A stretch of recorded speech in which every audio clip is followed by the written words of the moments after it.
Hello everyone, welcome to another classic toy review here at Scorched Earth Toys at anymoon.com. Today I'm reviewing Yamato's 1/72 scale YF-19 toy, a toy that is special because it sort of marks the beginning of Yamato's progress and foray into Macross. The version 1 of this toy is incredibly fragile and fraught with errors.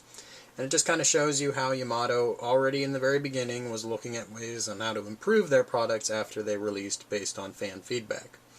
Whether they still do a good job of that is kind of up to you to interpret. And whether or not they set the precedent with making very fragile toys right off the beginning, may be also up to you to decide. So, just to let you know, you might have noticed that there is an Isamu in the pilot here. This does not come with the toy. I was just testing. You can fit the Fastpack VF-11B Isamu into your YF-19 Toys pilot seat if you want to. Obviously that means you can open up this cockpit and access that seat. One thing that has changed a lot for Yamato over the years is that this toy is completely packed with, one second here, metal. Lots and lots of metal. So, oops, alright, that will be a comment for later, but there's a tab right here that is very easily broken on the first edition of this toy, but we'll get into that more in a second. Alright, so there's lots of metal. The wing roots are metal, the legs are metal, and it gives this toy a lot of heft. So that's something that maybe you don't get so much out of Yamato's toys these days, and that's because they learned a very important lesson from this, or two lessons. One, it's very hard to paint match the metal to the plastic. They did a pretty good job though on this particular toy, but later they found a lot of problems with that, especially in their VF1 line. Second was that paint chips, and if you've seen used versions of these toys, you will have seen lots of paint chipped off of them. That was a big, big problem. So, Yamato learned that, and in the future they made toys with pretty much no metal, or tried to keep the metal just to the joints, where it wouldn't be bothered, or where users wouldn't be bothered by the chipped paint. Okay, so, this toy has some problems. You can probably tell just by looking at it. Lots of gaps, lots of seams. The landing gears are painted landing gears with little wheels on them. The wheels actually spin, but they're not rubber, they're just a piece of plastic. And then there's this big piece here that rotates out.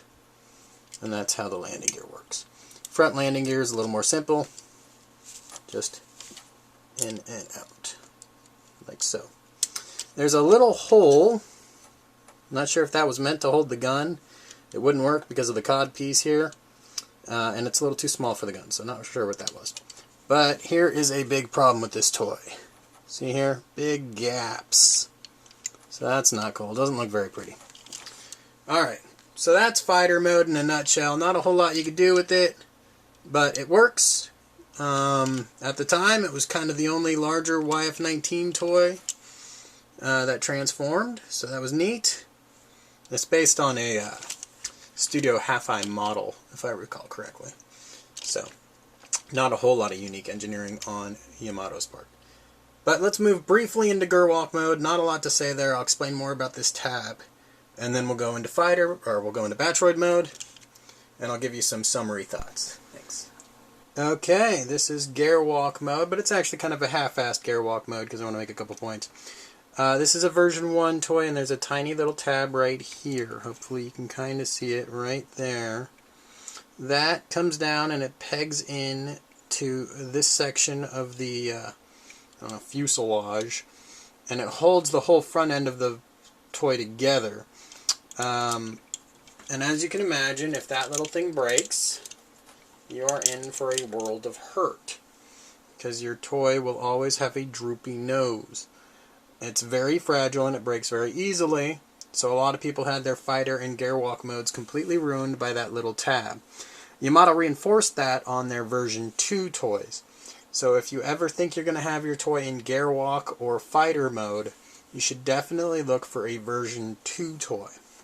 Now you might also be noticing that articulation of the legs doesn't look like it would make for a very particularly fun Gerlach Mode. And so here is a leg that has broken off a version 2 toy.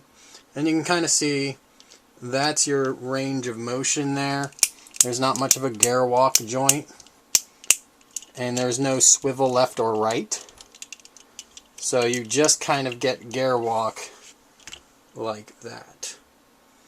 Okay, let's move on to Alright, finally we have Batroid Mode. These shoulders allow you to spin all the way around, but as you can see already, the chest doesn't really lock into place. It's a big metal plate. It just kind of rests on top of the nose cone. There's a swivel at the elbow, and then there is the elbow joint itself, but kind of awkward in its mobility.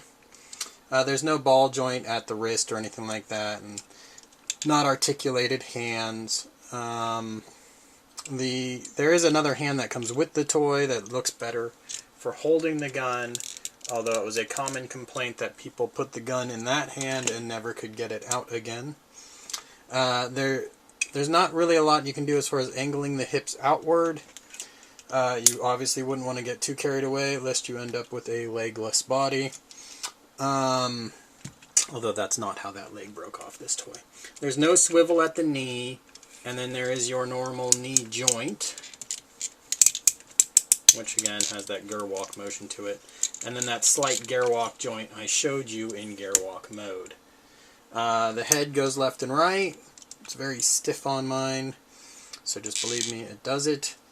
There's no ball joint at the head though, so articulation, obviously this is a very stiff toy, but you can get it into some neat looking poses. And you know, it has some charm for being such a chunky toy. You'll notice that the version 2 toys, the fin folds inward behind the legs, which is anime accurate.